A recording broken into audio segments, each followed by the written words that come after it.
Hi అండి, నేను బెల్లప్ సురేష్ని, high court అడ్వకేట్ని. ఈరోజు ప్రతి ఒక్కరూ తప్పకుండా తెలుసుకోవాల్సిన top 5 land divorce judgement గురించి క్లియర్గా చెప్పబోతున్నాను.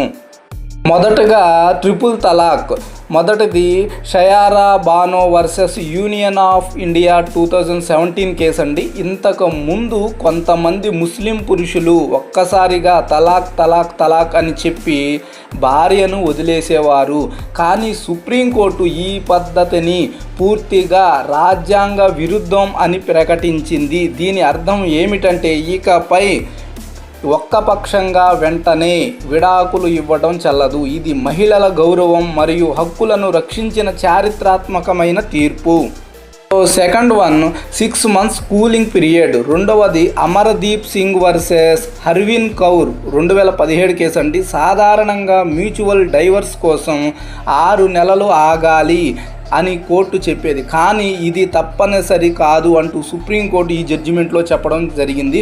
దంపతులు చాలా కాలంగా విడిగా ఉంటే మళ్ళీ కలిసే అవకాశం లేకపోతే కోర్టు వెంటనే విడాకులు ఇవ్వవచ్చు. దీనివల్ల అన్నెసెసరీ డిలే తగ్గింది, మెంటల్ స్ట్రెస్ కూడా తగ్గింది అంటూ సుప్రీంకోర్టు ఈ జడ్జిమెంట్లో చెప్పడం జరిగింది. థర్డ్ వన్, మూడవ జడ్జిమెంట్ వచ్చేసి శిల్పా శైలేష్ వర్సెస్ వరుణ్ శ్రీనివాసన్ 2023 కేసు. ఇది నిజంగా గేమ్ చేంజర్ జడ్జిమెంటు. పెళ్లి పూర్తిగా విఫలమై ఇక కలిసే అవకాశం లేకపోతే సుప్రీంకోర్టు నేరుగా ఆర్టికల్ 142 పవర్తో విడాకులు ఇవ్వగలదు. అంటే ఫ్యామిలీ కోర్టుకి వెళ్లకుండానే నేరుగా సుప్రీంకోర్టు డైవర్స్ ఇవ్వగలదు. ఇదే కేసు స్పెషల్. ఫోర్త్ వన్ మెయింటెనెన్స్కి సంబంధించింది. నాలుగవది Mohammed Ahmed Khan versus Shah Bano 1985 case.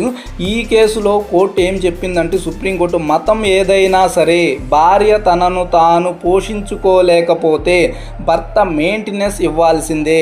Section 125 CrPC అందరికీ వర్తిస్తుంది అని ఈ తీర్పు స్పష్టం చేసింది. ఇది మహిళల ఆర్థిక భద్రతకు చాలా పెద్ద మైలురాయిలాగా ఈ జడ్జిమెంటు ఉండడం జరిగింది.